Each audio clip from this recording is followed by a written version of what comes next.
கோடி ஆலிம்கள் வளர்ச்சியை விரும்பும் ஆசை நெஞ்சம் வாழ்க, ஹஸ்ரத் ஆசை நெஞ்சம் வாழ்க. சிறிதும் பெருமை புகாத எளிய வாழ்க்கையின் பண்புருவம் வாழ்க, ஹஸ்ரத் அன்புருவம் வாழ்க.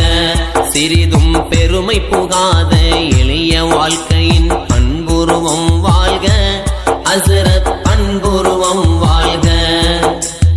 அன்பும் அறிவும் ஆற்றல் நிறைந்த ஹஸ்ரத் வாழ்க வாழ்க. என்றும் ஏபி உஸ்தாதன பலரின் மனதில் நிறைந்த மேதை வாழ்க, சுல்தானுல் உலம வாழ்க. அன்பும் அறிவும் ஆற்றல் நிறைந்த ஹஸ்ரத் வாழ்க வாழ்க. என்றும் ஏபி உஸ்தாதன பலரின் மனதில் நிறைந்த மேதை வாழ்க, சுல்தான்